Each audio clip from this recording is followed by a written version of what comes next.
Buenas tardes, profesora, ¿cómo está? Mi nombre es Doria Marilyn Chipatecua, estudio agronomía y esta es mi exposición de la salida de campo del curso de floricultura.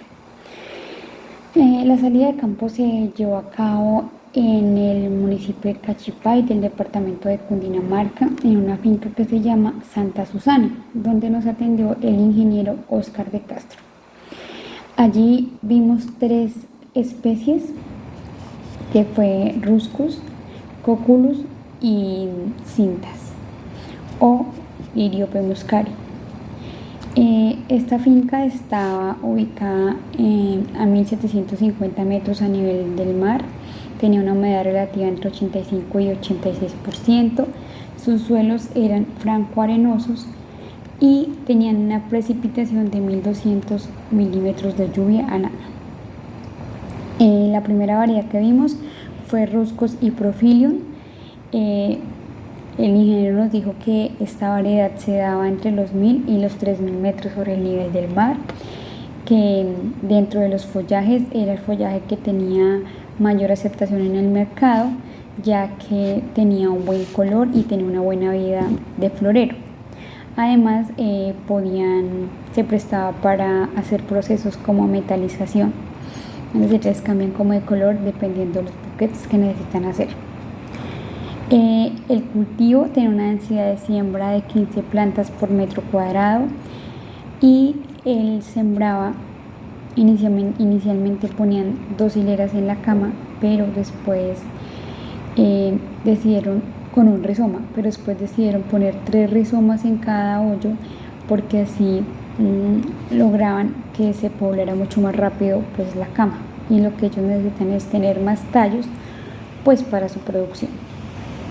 Entonces así la densidad de siembra de ellos eran 15 plantas por metro cuadrado. Las camas estaban de 1,10 o 1,20 por 4 metros de ancho, o sea 1,10 o 1,20 de largas. Eso dependía porque él respetaba mucho el paisajismo y entonces era un cultivo pues demasiado tradicional, no estaba tan tecnificado. No significa esto que estuviera abandonado, pero pues no estaba como tan tecnificado, era un cultivo más respetuoso, digamos, del medio ambiente y respetaba mucho el paisajismo. Entonces algunas camas estaban de 1,20, otras de 1,10 y otras estaban más pequeñas porque pues dentro del cultivo habían rocas que él no había explotado.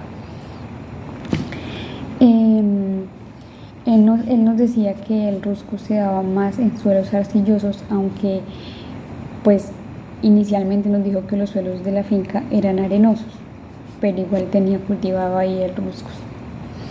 El modelo que tenía ese invernadero era un modelo de capilla donde habían 2 caballetes de forma horizontal que descansaban sobre unas carebacas que por ahí iban las canales donde se receptaba el agua.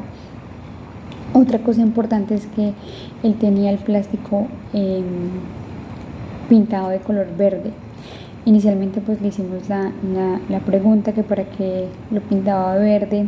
Hubo una discusión de la reflexión de la luz y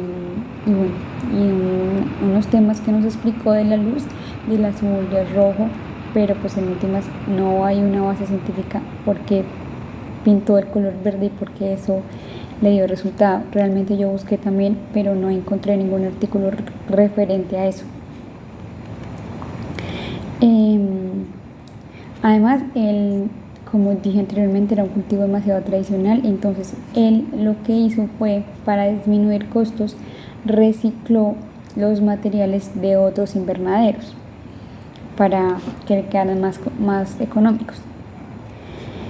En cuanto al cultivo como tal, la plaga de este cultivo, pues aunque tiene unas no de tanta importancia económica como los áfidos, los nematodos y las babosas, en este momento hay una infestación o hay un ataque de prodiplosis o caracha, como él la llama, que es un díptero que pone hasta 40 huevos, pero pues pone el huevo en el brote del rizoma, y cuando emerge la larva se come los brotes nuevos, ocasionando que los tallos se necroticen y y pues se arruguen, o sea, se pierde la punta del tallo y pues eso hace que ese tallo pierda valor comercial. El ingeniero Oscar nos decía que sí, él lo vendía y no lo vendía como nacional, pero lo vendía con un precio menor a como vendía los tallos que son pues de una calidad más alta.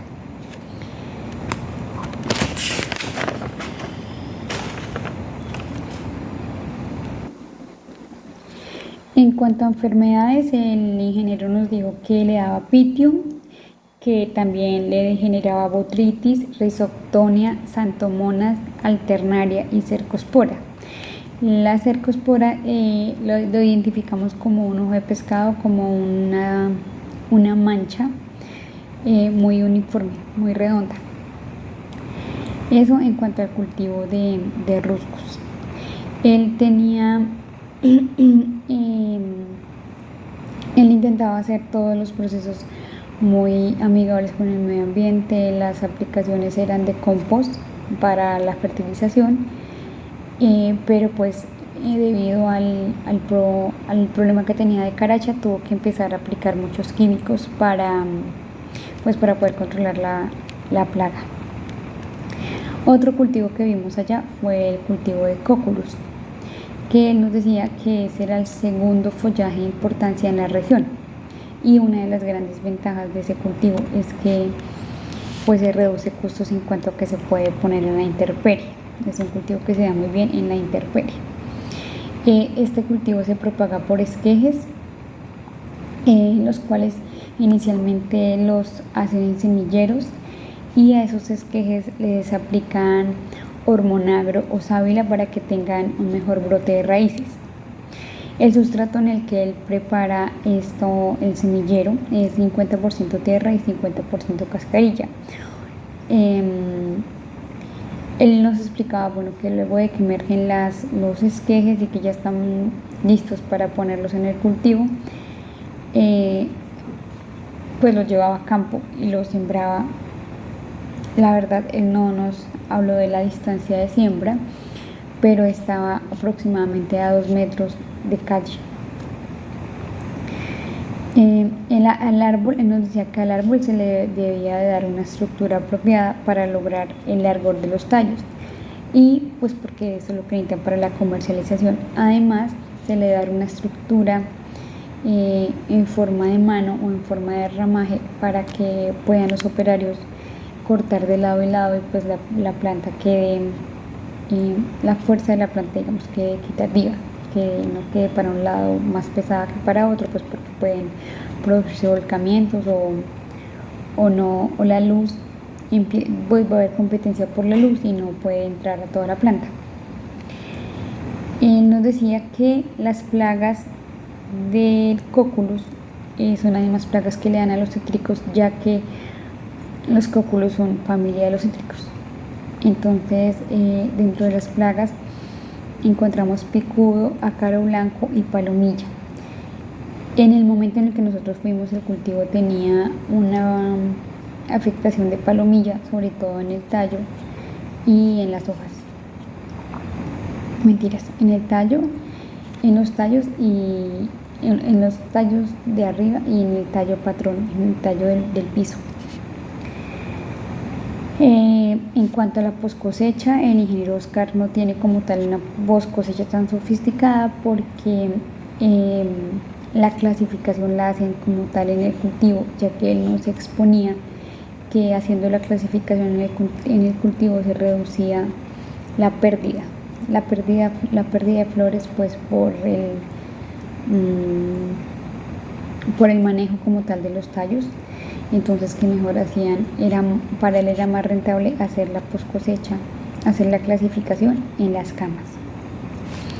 Entonces, la post cosecha solamente es como un maquillaje de la flor, donde tienen que cortarle la puntica que de pronto pues hubiese podido estar afectada por alternario, que se hubiera podido tener golpe de sol.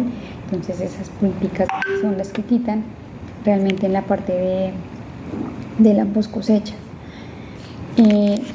También venden tallos como las flores, entonces se venden tallos de 40, de 50, de 60, y pues ahí de eso depende la calidad y depende el precio. Ya que el cóculus presenta altas temperaturas, luego de cortarlo, el cóculus genera calor, ya cortado pero genera calor. Entonces ellos en la post cosecha lo que hacen con el cóculus es hidratarlo, lo dejan sobre la mesa y luego lo ponen en unos estantes que tiene el ingeniero Oscar para ponerlos a secar ahí, para pues que no les dé hongo, pero que tampoco se deshidrate. Por último, pues el ingeniero nos informó que el costo de producción del cóculus era 8 centavos y de los ruscos 6 centavos. Y a la venta los cóculos son 11 centavos y los ruscos 9 centavos. Ya al final en la post cosecha nosotros vimos una pequeña muestra de Liriopsis muscari o cintas, que es otro cultivo que él tuvo, pero pues por la premura del tiempo no alcanzamos a visitarlo. Me pareció interesante, además del cultivo de ruscus y de cóculos que pudimos ver durante todo el proceso de la visita, el proceso que tiene el ingeniero en cuanto a incentivar a sus colaboradores, haciéndolos sentir como dueños de esas camas, ya que él nos decía que como la empresa, o sea, tenían como el punto de equilibrio de la empresa ya tan bien identificado que podían saber, luego del punto de equilibrio les daban al dueño de las camas una bonificación, o sea, de las ganancias que pasaran del punto de equilibrio le daban al dueño de las camas una bonificación. Entonces pienso que eso también hace que los colaboradores trabajen con más empoderamiento y con más sentido de pertenencia de sus camas, y por eso el señor ha reducido mucho el personal, porque una sola persona se encarga de 30, 40 camas, pero esa misma persona fertiliza, de hierba, corta y está pendiente pues de sus camas. Entonces pienso que eso es una medida bastante interesante para implementar en otra producción. Eso era todo, muchísimas gracias y que Dios la bendiga.